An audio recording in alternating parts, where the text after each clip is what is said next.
Welcome to the Open Day at Cardiff Business School. Normally this is given as a live event, but I'm currently broadcasting from my front room, as most people are. So what I want to do is tell you about economics at Cardiff Business School. So economics is actually the oldest part of the business school. Well, it existed before the business school, and it's been taught at Cardiff since 1890. Why economics? Well, it's a great choice, I think. Economic graduates are in high demand and they're paid well. And this has always been the case. It's currently a top degree along with medicine, law and engineering for employability and pay. Economics has always been in demand since the 1980s. Why is that? Well, essentially it's a unique combination which you don't really find in other degrees. It provides theoretical analysis, bit of maths and stuff so you can model things.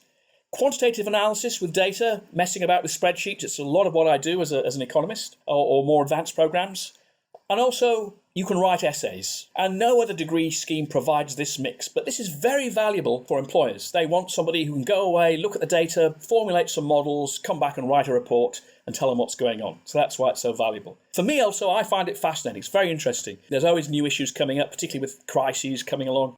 What programs do we have? Well, we have quite a long list, as you can see. I'll just run through them very briefly. So we have banking and finance, business economics, economics and finance, economics and management studies, banking and finance with a European language, business economics with a European language, and economics with a European language. You'll see some stars there.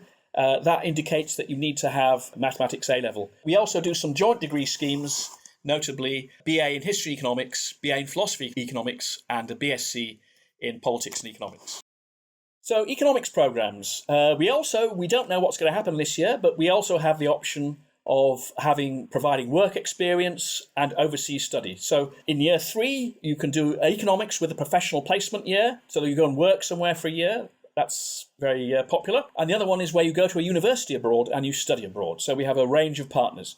These may not be available. We're not quite sure what's going to happen with current events, but certainly these are a normal part of our programme. You don't need to choose now. You can make these decisions to do these things as you get to year 3. And if you do them, obviously you have an extra year and the normal final year becomes year 4. What's the difference between the programmes? Well, in year 1, they're fairly similar, but the schemes diverge as you go on over the years. So if we look at the two, if you like, the most economic-y ones are economics and finance, and they're quite quants focused. And these schemes ask for a maths A-level. Currently, it's a B, but that might be different this year.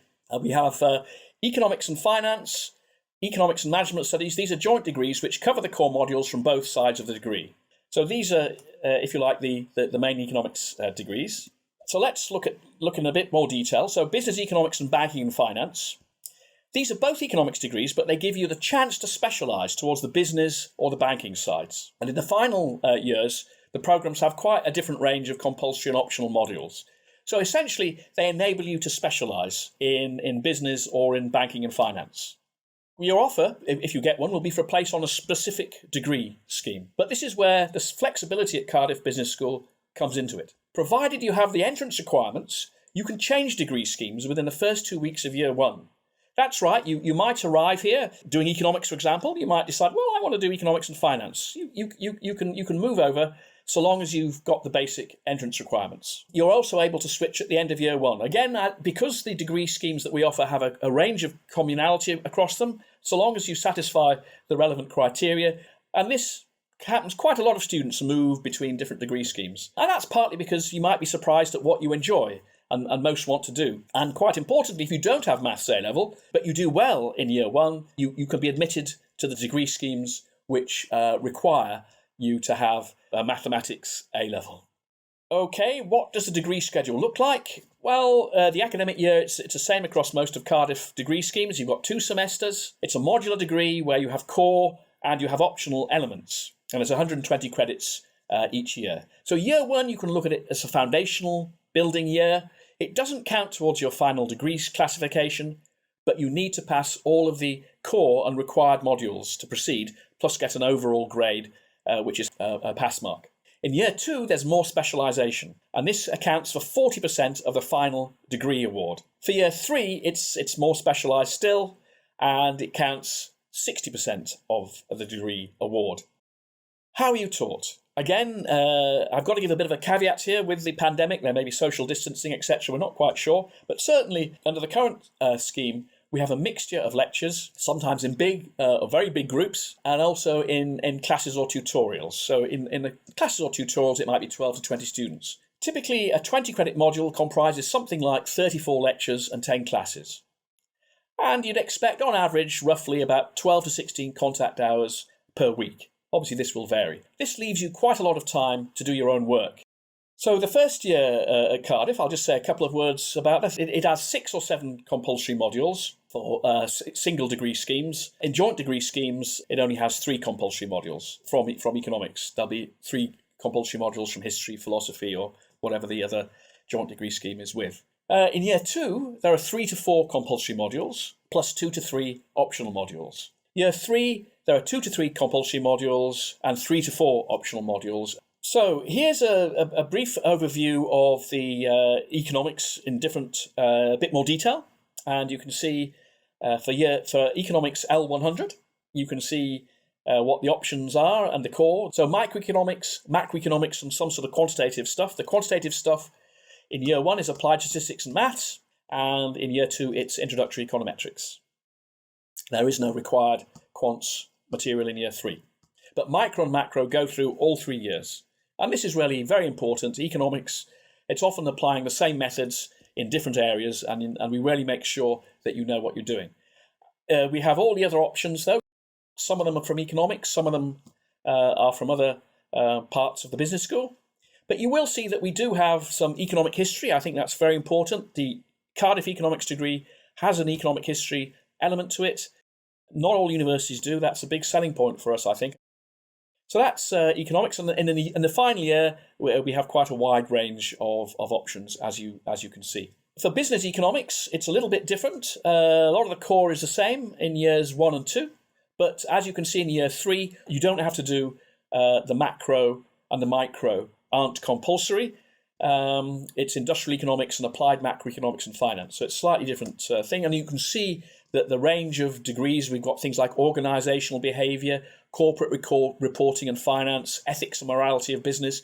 These are things which are not taught by the economics section, they're taught by other parts of the business school, and that reflects the broader range of interests which you will have if you do this business economics degree. Banking and finance, obviously it's what it says for the name, specialising in banking and finance. The core again for the first 2 years is exactly the same, macro, micro and applied stats, and macro, micro and introductory econometrics, but it gets a little bit more in the 3rd year. Again, you don't have to do micro and macro, but we do financial economics, economics and banking, and international finance become the core for banking and finance. And again, an appropriate range of options, some from economics, some from the other sections, as is appropriate.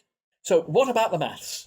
Well, a modern economics degree will include a mathematical component. Any economics degree worth its salt, which is employers are going to want to employ you with, is going to have some maths in it. We provide not only a dedicated year 1 maths and stats module, but also there's a bit of maths for economics built into the core micro and macro modules, with separate tutorials for students with and without A-level maths. So for those of you who don't have maths, who haven't done any maths since GCSE, it will be a bit challenging, but most students are able to catch up. So unless you're completely allergic to maths, you should be able to catch up. So you get plenty of help as well. We also have something which is not common across economics departments. We have a trading room. It's got plenty of terminals, and it's an opportunity to gain practical experience of financial trading as buyers, sellers, or day traders. So it's got lots of stuff there, Reuters, TraderX, Bloomberg, and DataStream. We have a university investment society and a student shadow management monetary policy committee. And these are things which enable you, again, to get some experience in looking at the economy. If you're working in finance, as quite a lot of our students do,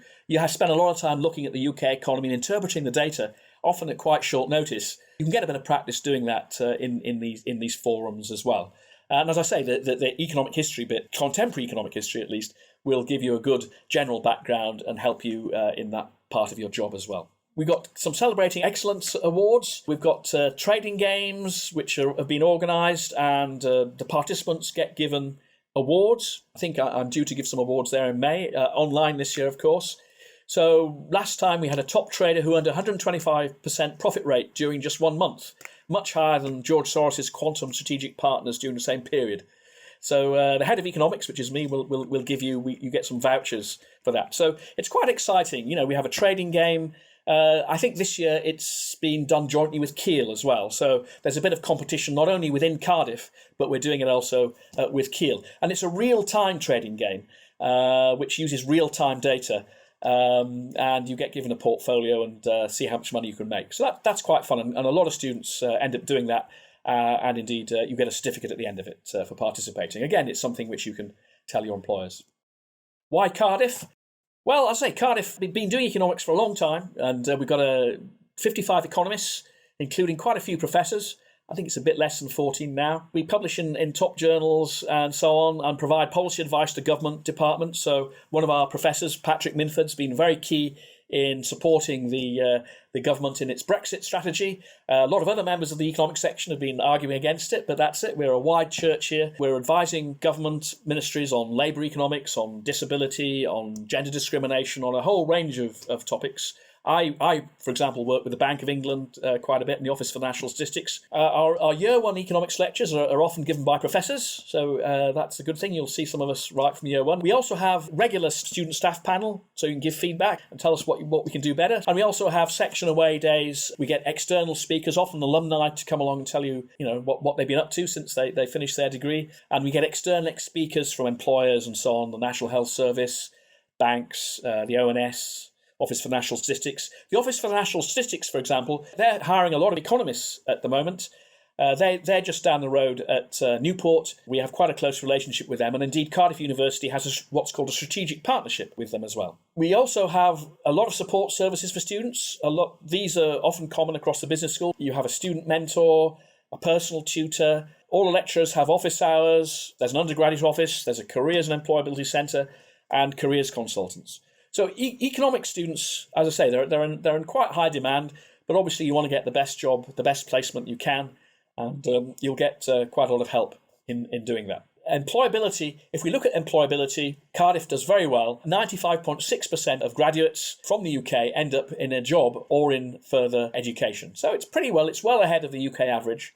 And I might say, in terms of salaries earned, a recent study by the IFS showed that Cardiff students did particularly well, in fact, compared to lots of other universities, particularly the women, actually. Having an economics degree from Cardiff gave women an earnings advantage in excess of what they earned if they went to Oxford. Cardiff graduates do very well, because it's a good degree scheme here. We do try to make our economics degree policy relevant to what's going on in the real world, as well as doing the theory. You have to do the theory as well, but we like to have it policy relevant as well.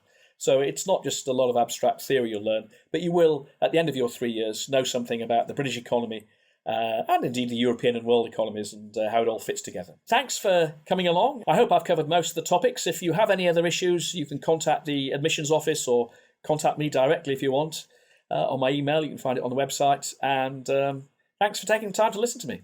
Cheers. Bye.